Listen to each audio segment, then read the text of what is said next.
This man built a toilet in the wilderness, and equipped it with all the necessary functions. However, when Hiraku actually used it, he realized he had overlooked the issue of privacy. Soon an embarrassing situation arose. Before his living place was even built, Hiraku had already built the toilet first. After solving his basic living needs, Hiraku could finally farm with peace of mind. Although he didn't yet have seeds, he had already planned out the crops for each plot of land. Early the next morning, Hiraku was surprised to find green sprouts growing in the field. Even more amazing, each row of crops was different. Hiraku never imagined that the divine tool given to him was so extraordinary. As long as he pictured what he wanted to plant in his mind, even without putting seeds in the soil, it could sprout. In this way, the sustainability of food supply was perfectly solved. In the days that followed, Hiraku began working on safety issues. He first fenced off the necessary area, then dug a trench outside the fence. This would prevent attacks from wild beasts. After that, Hiraku began building his house. Because he had no adhesive, he chose traditional mortise and tenon craftsmanship. The roof was made from tree bark and fixed with wooden nails. Meanwhile, Hiraku was delighted to discover that when he used the divine tool transformed into a watering can to irrigate the fields, the sprouts grew very quickly. His farmland already had taken shape. One day, Hiraku was about to farm as usual, but unexpectedly found two injured wolves outside the farm. After confirming they had no ill intent, Hiraku let them in. Seeing the two little ones looking so cute, Hiraku couldn't help but recall the pet dogs he had raised in his previous life, so he kindly fed them some wild boar meat. Upon closer inspection, Hiraku realized their condition was terrible.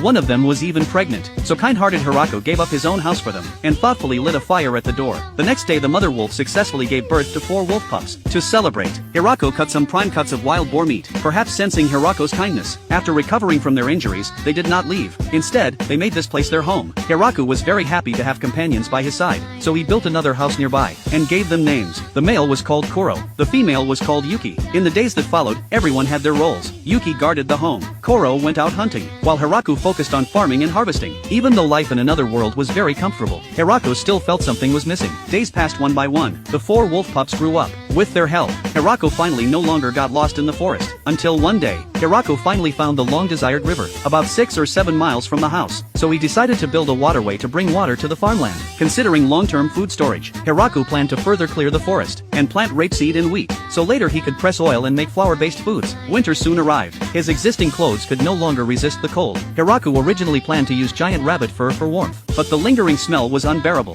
So Hiraku prepared to store firewood and food, then shut himself in the cabin to keep warm by the fire. But at that moment, Koro brought Hiraku a capable helper.